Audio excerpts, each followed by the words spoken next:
चाहे प्राण चले जाए, चाहे जितना कष्ट दिया जाए, हम अपनी निष्ठा से ना हटे। प्रकृति जनित कष्ट, विकार जनित कष्ट, मन जनित कष्ट, दैवी आपदा जनित कष्ट, बहुत प्रकार के कष्ट हैं। जो धर्म को कष्ट सहकर धारण करता है वही वास्तविक धर्मात्मा है। इसीलिए धर्मात्माओं की बहुत टोलियां नहीं होती हैं। कोई विरला जो प्राण समर्पित किए हुए हर कष्ट को सहता हुआ धर्म का पालन करता है, वही महापुरुष होता है। वही निष्ठावान जगत मंगल करने की सामर्थ्य रखता है। सच्ची मानिए, महापुरुषों ने अपार कष्ट सहा है। जब उनके पावन चरित्रों को पढ़ो तो अपनी भक्ति का जो भाव है वो बहुत ही लघु और सारहीन लगता है कि हमारे में कहाँ भजन है, वो कहाँ है वो निष्ठा हमारे अंदर। प्राणों को पुष्प की तरह न्यौछावर कर दिया अपने धर्म पालन के लिए, अपनी उपासना के लिए, अपनी निष्ठा के लिए प्राणों की आहुति दे दी और आह नहीं किया और जय ही मनाया। आपकी जय हो हे प्रभु, आपका ये जो विधान है ये मुझे परम मंगल सुखदायी है। मतलब दिमाग कहाँ नहीं करता। जब महापुरुषों के चरित्रों का अवगाहन करो तो रोने के सिवा और कोई रास्ता नहीं दिखाई देता। क्यों हो ऐसे महान कष्टों को गले लगाकर मुस्कुराते हुए प्राणों की आहुतियां दे दी केवल धर्म के लिए। इतिहास भरा हुआ है ऐसे महापुरुषों से। हम उपासना के मार्ग में चलते हैं, थोड़ा भी कष्ट नहीं सह सकते। प्राकृतिक दैवी आपदा इनकी बात नहीं कर रहा, केवल इंद्रियों की विलासता। रसेंद्री अच्छे अच्छे पदार्थ पाना चाहती, जनेन्द्री शरीर भोग करना चाहती, श्रवणेन्द्री मनोरंजन सुनना चाहती, एक एक इंद्री प्रकृति के सुखों को भोगना चाहती। जहां नाम मात्र केवल है, सुख नहीं है।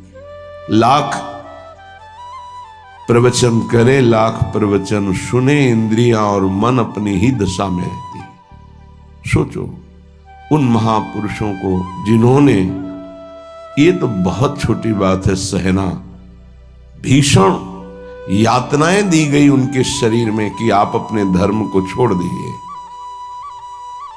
यातनाओं को हंसते हुए स्वीकार कर लिया। चित्त व्यथित हो जाता है कि प्रभु आपका विधान केवल महापुरुष ही सह सकते हैं, वही समझ सकते हैं, नहीं तो प्रश्नवाचक चिन्ह खड़ा हो जाएगा। आप कहां थे जब ऐसा हो रहा था? तो आप कहां थे? आपका व्रत है करो सदा तिन कै रखवारी, महिमा सुनी है सीम की चाप सके को ताशु, बड़ रखवार रमापति। फिर ऐसा, पर वो प्रश्नवाचक चिन्ह शरणागति अधूरी कच्ची होने के कारण होती है। उन महापुरुषों का अपना अस्तित्व ही नहीं रह जाता है, केवल स्वयं भगवान ही बैठे होते हैं। तब ये स्थिति, उपासक सुख दुख को ना देखे, इष्ट देव को देखे, अनुकूलता प्रतिकूलता को न देखे, अपने धर्म को देखे, अपनी उपासना को देखे, तभी वो आगे बढ़ सकता है। सच्ची कहते हैं, हृदय रो पड़ता है इन महापुरुषों की निष्ठाएं देख करके। वाह, कैसी धर्म निष्ठा है। देह प्राण ते प्रिय कछु नाही, किसी का भी हो, देह और प्राण बहुत प्रिय है। लेकिन इन महापुरुषों ने, गुरुजनों ने देह प्राण की किंचन मात्र परवाह नहीं की। धर्म के लिए हम छोटी सी वस्तु भोजन, छोटे से इंद्रियों के भोगों के लिए अपने धर्म का त्याग कर देते हैं। और महापुरुषों ने अपने प्राणों का त्याग कर दिया, लेकिन धर्म नहीं त्यागा। ये जब तक निष्ठा नहीं आती, तब तक हम अपने आराध्य देव के प्रताप, महिमा और उनके प्यार को नहीं समझ सकते। अनुकूलता को, सुख को, सम्मान को तो कोई भी कृपा मान के स्वीकार ही करेगा, लेकिन प्रतिकूलता को, अपमान को, दंड को, तिरस्कार को जो कृपा मान करके सहता है, उसे महाभागवत कहते हैं, उसे महापुरुष कहते हैं, उसे भक्त कहते हैं। क्योंकि ऐसे महापुरुषों के हृदय में स्वयं सच्चिदानंद भगवान विराजमान रहते हैं। ये संसार बड़ी आग की ज्वाला है। आपको इसलिए नहीं दिखाई दे रहा, आपका चश्मा ठीक नहीं है, नेत्र ठीक नहीं है। नाम जप कीजिए, निरंतर नाम जप कीजिए, फिर देखिए कैसा लगता है आपको ये संसार। एक अजीब स्थिति आती है, एक अलौकिक स्थिति आ जाती है, कुछ अच्छा नहीं लगता। मिलना, बात करना, कोई भोग भोगना, कोई ऐश्वर्य, कोई पदवी, कुछ नहीं। एक ऐसी आग जलती है सच्चिदानंद की, ये सब झूठा आकर्षण क्षण में नष्ट हो जाता है।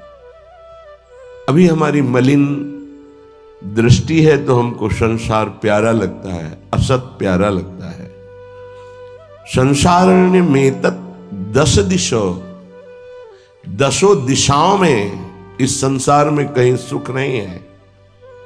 दुखालयम अशाश्वतम, भगवान कह रहे हैं, महापुरुष कह रहे हैं, हमें सुख दिखाई दे रहा है। हमारी बुद्धि पतित हो चुकी है, मलिन हो चुकी है। ये दावानल संसार, जंगल में जो आग लगती है उसे दावानल कहते हैं। ये भड़क रही है, मैं भी उसकी लपेटों में आ रहा हूं। श्रीपाद कह रहे हैं, क्या कर सकता हूं, असमर्थ हूं। ये हृदय की बात है।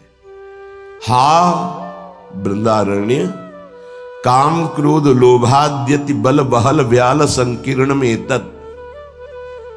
ये काम क्रोध लोभ आदि अनेक बलवान सर्प हैं जो अपनी कुंडली में फंसा करके डस लेते हैं और उनका विष चढ़ जाता है। कुछ तो ऐसे लील ही जाते हैं, अजगर आदि। तो लील जाने का मतलब पूरा जीवन निकल गया काम चेष्टा करते हुए, समझ ही नहीं पाए। पूरा जीवन निकल गया लोभ धन की प्राप्ति के लिए, समझ ही नहीं पाए। सुखी वही है जिसने भगवान नाम का निरंतर स्मरण प्रारंभ कर दिया। वो सुखी, वो बेचारा। तुम्हें लगता है वो सुखी, बेचारा है। थोड़ी देर अगर उसके मन में अपने मन को मिला के देखो तो पता चलेगा उसका मन कितना जल रहा है, कितना दुखी है, कितना वासनाओं से गंदा हो चुका है। और शरीर छूटेगा तो बैंक बैलेंस यही रहेगा, वो गंदगी ढो के अगले जन्म में भोगेगा जाके। हाँ, माने ये असमर्थता का सूचक है। हाँ वृंदारण्य किम कुर्मः, मैं क्या करूं, कुत्र यामो, कहां जाऊं, आपकी शरण ले लिया हूं। ये काम क्रोध लोभ आदि हिंसक पशुओं की तरह हम पर टूट पड़े हैं। या ब्याल, वहल ब्याल संकीर्ण में तत्, इन्होंने हमें फंसा लिया है। देखो महापुरुष ये निर्विकार हैं, ये हमारी स्थिति को भांप कर बोल रहे हैं ऐसा।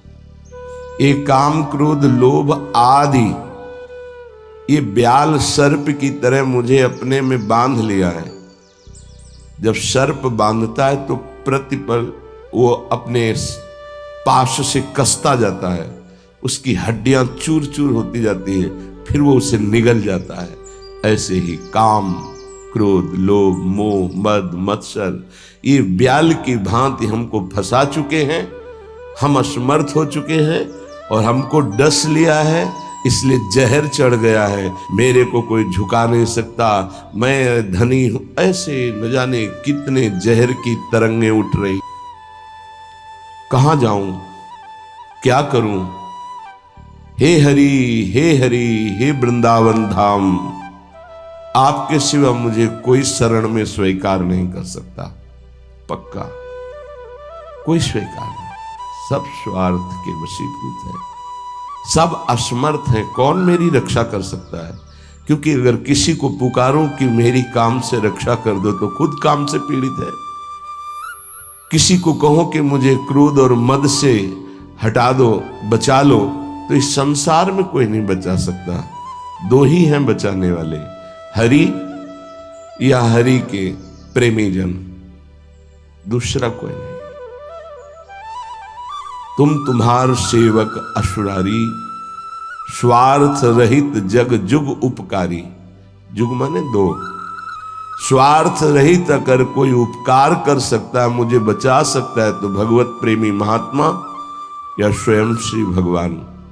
इसलिए हा हरि, हा हरि, यामो हरि हरि शरणम स्वस्य पश्यामि नान्यत्। मैं देख रहा हूं कि मुझे कोई स्वीकार नहीं कर सकता।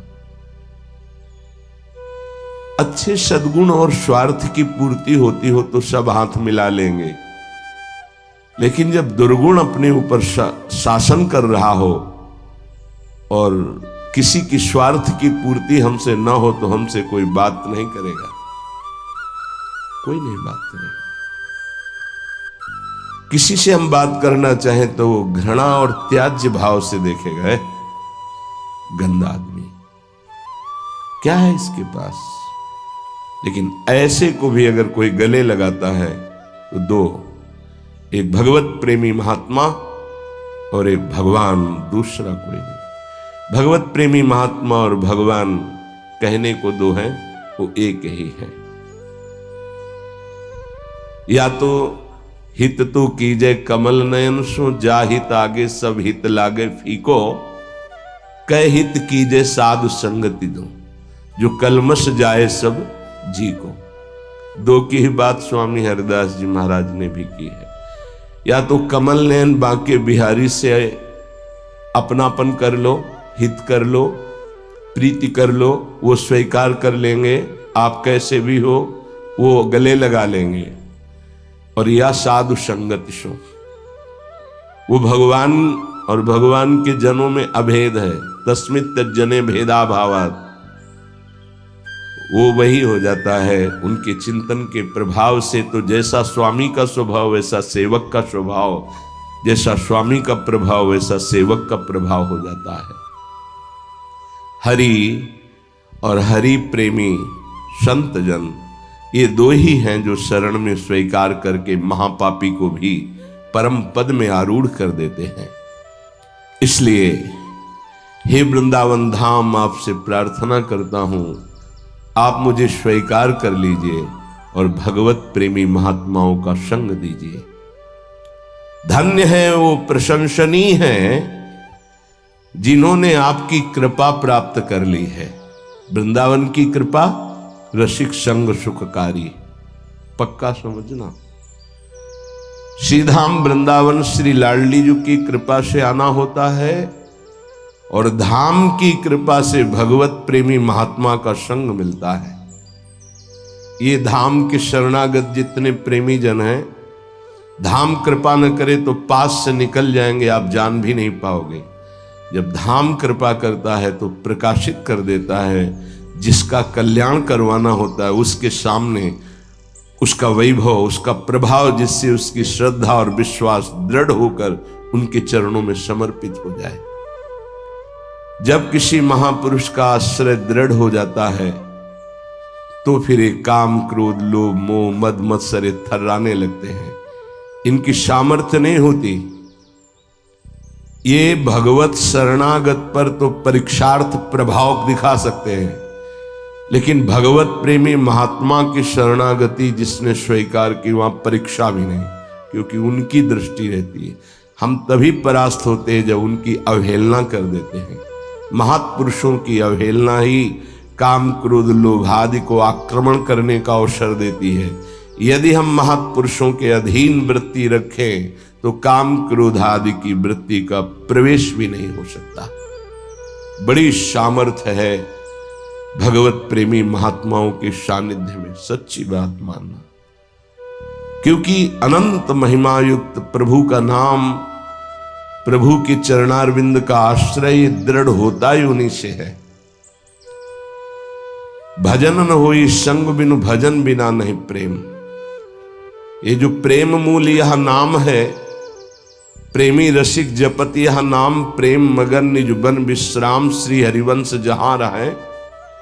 ये प्रेम का मूल नाम मिलता ही प्रेमी महाभागवतों से है और उसका प्रभाव प्रेमी बना ही देता है, निर्विकार बना ही देता है। भला मृत्यु दंड जैसा सामने भय उपस्थित हो और फिर कोई नाम कीर्तन कर रहा हो, कैसे आश्चर्य की बात है कि शरीर को बड़ी पीड़ा पहुंचानी, बहुत प्रकार से प्रताड़ित करना, नाना प्रकार के दुख एक साथ उपस्थित हो जाए और वो गीत गा रहा हो, बड़ा मुश्किल। ये निष्ठा का प्रभाव होता है। नाम जिसके हृदय में गुरुदेव प्रदत्त नाम प्रकाश कर दिया, कल से शाम टाइम से बहुत हृदय व्यथित हुआ जब महापुरुषों के चरित्रों को अवगाहन हुआ। बार बार केवल रोना ही आ रहा था कि आप जैसी निष्ठाएं अगर किनका मिल जाए तो जीवन धन्य हो जाए। कल गुरुदेव तेग बहादुर सिंह जी महाराज का पावन चरित्र एकदम भाव में आया, पढ़ रहे थे। कश्मीर के पंडितों को जब औरंगजेब ने हुक्म किया कि सब इस्लाम धर्म को स्वीकार करो नहीं तो कत्लेआम कर देंगे, और किया उसने बहुत कत्लेआम, समय दिया उसने। भागे वो लोग। उस समय महामहिम गुरु गादी पर तेग बहादुर सिंह विराजमान थे, उनकी चरण शरण में आए और कहा आप ही हमारे रक्षक हो, आप ही हमारी रक्षा कर सकते हो। उन्होंने कहा जाओ और बादशाह से कह दो। पूरा चरित्र तो बड़ा है कि अगर तेग बहादुर सिंह को इस्लाम स्वीकार करवा दो तो हम बिना किसी शर्त के सब कश्मीरी पंडित आपकी आज्ञा का पालन करेंगे। एक को परास्त कर दो तो हम सब परास्त ही हम स्वीकार कर लेंगे। फौरन उसने बहुत ही अन्य धर्मों की तरफ उसका नकारात्मक भाव था। उसने आदेश किया बंदी बना के तुरंत तेग बहादुर सिंह को दिल्ली में उपस्थित किया जाए। सैनिक गए। बल विक्रम गुरु गादी में प्रथम से चला आ रहा है। उनके पार्षद और उनकी सेना तेग बहादुर सिंह की स्पर्श नहीं करोगे। गुरु तेग बहादुर सिंह के सामने शर्त रखी कि बादशाह के सामने तुम चलते हो या तुम्हें बंदी बना के ले चले। उन्होंने कहा तुम चलो, हम सत्य पर चलने वाले हैं, हम स्वयं चल के आ जाएंगे, तुम्हें बंदी बनाने की जरूरत नहीं। बहुत ही नाम कीर्तन होते हुए, भगवत भक्ति का प्रचार करते हुए, खूब झूमते हुए पहुंचे। बादशाह ने तत्काल उनको काबू में किया। देखा कि वो तो अपने वैभव के साथ बंदी बना लिया और कहा हमारे धर्म को स्वीकार करो। तो उनका दुनिया में यदि एक ही धर्म चलाना होता तो भगवान ने अन्य धर्मों की स्थापना क्यों की? इसका मतलब है अपनी अपनी जगह अपने धर्म का पालन करना परम कर्तव्य है। तो तुम अपने धर्म में मुझे कैसे बदल सकते हो? तुम्हारी सामर्थ्य नहीं है। बड़ी कष्टप्रद परिस्थिति प्रकट की उसने। बहुत ही क्रूर कर्मी, एक नहीं बहुत महापुरुषों को बहुत प्रकार से दंड दिया है इसने। एक लोहे के पिंजड़े में गुरु तेग बहादुर सिंह को बंद कर दिया। सैनिकों को, उसके पास अपार सैन्य बल था, तत्काल बंदी बना लिया गया। बहुत दिन तक उनको प्रताड़ित किया गया लोहे के पिंजड़े में, बहुत तरह से। हर बार वो उनसे जब पूछते, अगर आप स्वीकार करें तो जो पद कहे मैं अपने राज्य का बादशाह था और मैं दे सकता हूं, अगर नहीं स्वीकार करते तो परिणाम तुम्हें भयंकर भोगना होगा। तो उन्होंने हंसते हुए कहा कि प्रभु ने जिस धर्म में मुझे स्थापित किया है, तेरी सामर्थ्य क्या है? कड़वे ही शब्दों से, तेरी सामर्थ्य क्या है कि मुझे परास्त कर सके? और उस समय उन्होंने पद गाया, भाई मैं धनु पाइयो हरि नाम, मन मेरो धावन ते छूटियो, करी बैठो विश्राम। भाई मैं धनु पाइयो हरि नाम, माया ममता तन ते भागी, उपज्यो निर्मल ज्ञान। लोभ मोह यही परसि न साके, गही भगति भगवान। भाई मैं धनु पाइयो हरि नाम। देखो, भीषण प्रताड़ना, कष्ट, मृत्यु भय उपस्थित, और वो गा रहे कि हे भाई मैंने हरिनाम रूपी परम धन पाया है। मन मेरो धावन्ते छूटियो, अब मेरा मन कहीं भाग कर नहीं जाता, दौड़ भाग खत्म हो चुकी है। करी बैठो विश्राम, अब तो नाम में विश्राम पा गया है। इस तन को पीड़ा पहुंचाई जा सकती, पर मेरा अब इस तन से कोई संबंध नहीं है, क्योंकि माया भाग गई है नाम के प्रभाव से। तन से कोई ममता नहीं रह गई। उपजियो निर्मल ज्ञान, इसी नाम के प्रभाव से निर्मल ज्ञान का प्रादुर्भाव हुआ है। लोभ मोह यही परसि न साके, गही भगति भगवान। कोई भी तुम प्रलोभन दो, हम मेरे मन को नहीं लुभायमान कर सकता, और कोई भी भय दो तो अब मेरे शरीर का मोह नहीं, क्योंकि मेरे हृदय में भगवान की भक्ति जागृत हो गई है। जन्म जन्म का संसार चूका, रतन नाम जब पाइया। तृष्णा सकल विनाशी, मनते निज सुख माहि समाइया। जन्म जन्म हो गए भटकते हुए, अब कोई संशय नहीं रहा।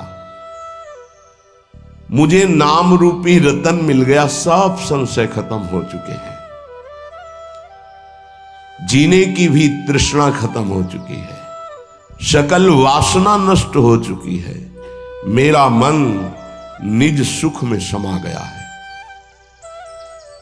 जाको होत दयालु कृपा निधि, सो गोविंद गुण गावे। कहु नानक इह विधि को संपे, को गुरुमुखी पावे। कह रहे, जिस पर भगवान दयालु होता है, कृपा निधि होता है, वही भगवान के नाम गुण को गा पाता है। नानक साहब कहते हैं, अब कोई संशय नहीं, कोई इच्छा नहीं, क्योंकि गुरु को समर्पित हो गया और गुरु मुख से नाम पा गया। ये बहुत बड़ी उपलब्धि है। अब इसका परिवर्तन नहीं हो सकता। कोई संशय नहीं रहा, कोई मोह ममता नहीं रही। हमारे हृदय में नाम विराजमान है। मेरा मन सुख सिंधु में समा गया है। हरि के नाम बिना दुख पावे, भगत बिना सहसा नहीं चूके, गुरु यह भेद बतावे, हरि के नाम बिना दुख पावे। अगर गुरुदेव का आश्रय नहीं हुआ, गुरुमुख से नाम नहीं मिला तो हृदय में भक्ति नहीं आएगी, भक्ति नहीं आई तो जीवन व्यर्थ चला जाएगा। जिसकी जिह्वा पे नाम नहीं है उसी को दुख व्यापता है, जिसकी जिह्वा पे नाम है उसको कभी दुख स्पर्श कर ही नहीं सकता।